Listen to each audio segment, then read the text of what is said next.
Have you ever asked yourself this? Why am I so weak? Why do I try yet fall back again? Will Allah really forgive someone like me? Listen carefully. You are not weak. You are not broken. You are not finished. You are just unfinished. When a house is still being built, do we call it ruined? When a servant is still walking back to Allah, how can they be lost? If your eyes fill with tears today, if your heart feels regret today, if you want to change today, wallahi, that feeling itself is proof that your heart is alive. Introduction. 2026 is not just another year. 2026 is not just another number on the calendar. It can become the strongest turning point of your life. But there is one condition. You must rebuild yourself. Not for people, not for social media, not to look religious, but for Allah. Mufti Menk once said, Allah doesn't need you to be perfect. He needs you to be sincere. If you think, I have committed too many sins, I have failed too many times, remember this, the one who never falls never learns how to walk. Why do we break down? Before rebuilding yourself, you must understand why you collapse. We are too harsh on ourselves. You speak to yourself in ways you would never speak to your worst enemy. I'm useless. I'll never change. I'm too sinful for Allah. Listen, feeling shame is part of Iman, but hopelessness is the weapon of Shaitan. Allah says, do not despair of the mercy of Allah, the Allah who created you. Did He create you to destroy you? Never. We stay trapped in the past. You keep thinking, if only I hadn't done that, if only I had returned to Allah earlier, if only I had chosen differently. But listen carefully. Islam is not a religion of if only. Islam is a religion of now. If your past had been perfect, you might never have turned to Allah sincerely. Sometimes Allah breaks us so that we finally look up to Him. 3. We want change without sacrifice. We want dua accepted but no salah. A peaceful life, but we don't want to leave haram. Barakah in income, but we miss fajr.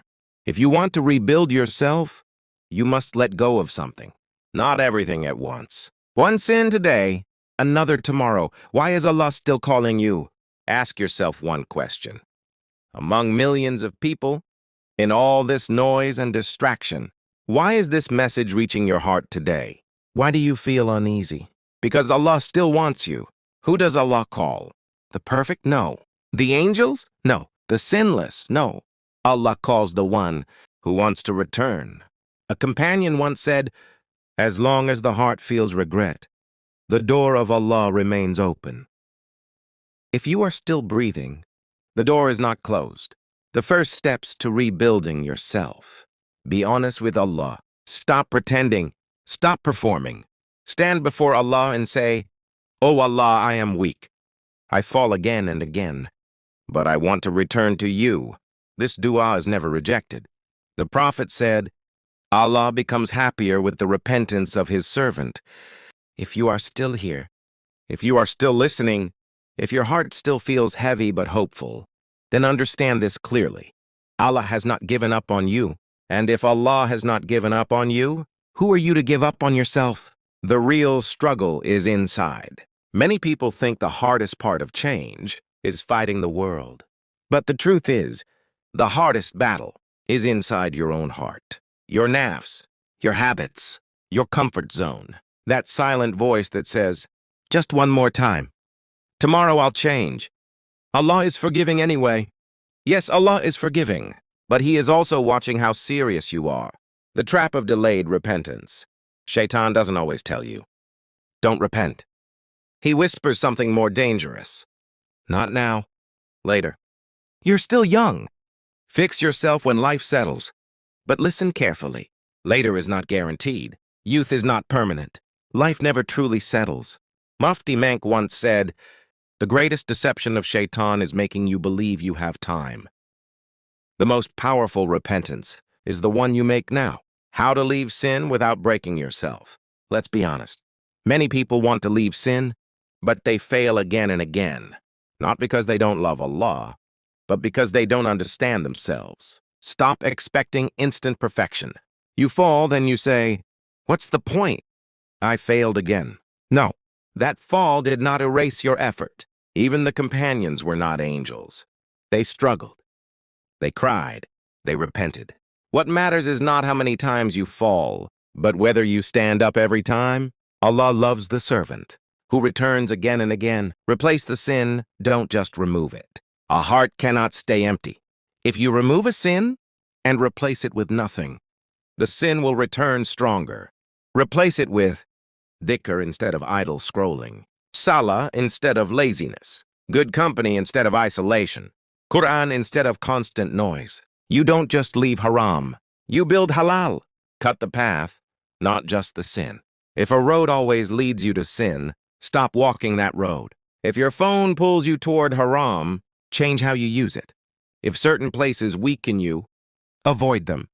Islam does not say, stand in fire and prove you won't burn. Islam says, stay away from the fire. Part 6. Returning to Salah. When you feel unworthy. Many people say, I want to pray, but I don't feel clean enough. I'll start when I fix myself. Listen carefully. Salah is not the reward for being pure. Salah is the path to purity. You don't pray because you're good. You pray because you need Allah. The Prophet said, Salah washes away sins, like a river washes dirt from the body. Do not wait to become worthy. Prayer is what makes you worthy. Start imperfectly, but start. Your Salah may feel dry. Your focus may be weak. Your heart may wander. Pray anyway.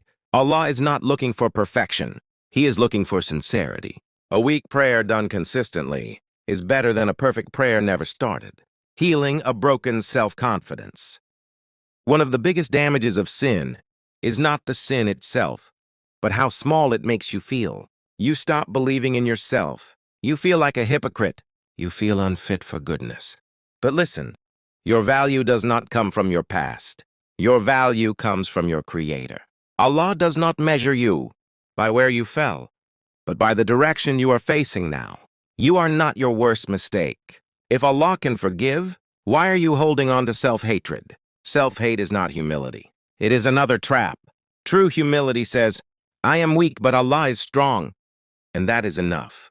Build a simple but powerful Islamic routine for 2026. You don't need a complicated plan. You need a realistic one. Here is a simple foundation. Daily, pray the 5 prayers, even imperfectly. Say at least one sincere dua. Make dhikr, even if just astaghfirullah. Weekly, read Qur'an with meaning, even a little. Reflect on your actions. Seek forgiveness intentionally. Monthly, identify one habit to improve. Identify one sin to weaken. Reconnect with your purpose. This is not about becoming someone else. It is about becoming who you were meant to be. When you feel like giving up, there will be days when you feel tired, days when your past whispers loudly, days when change feels heavy. On those days, remember this. Even walking slowly toward Allah is better than standing still. Even crawling counts. Allah sees effort before results. A promise from Allah. Allah says in a hadith Qudsi, when my servant walks toward me, I run toward him. Your one step is never ignored. Your quiet dua is never unseen. Your tears in the dark are never wasted.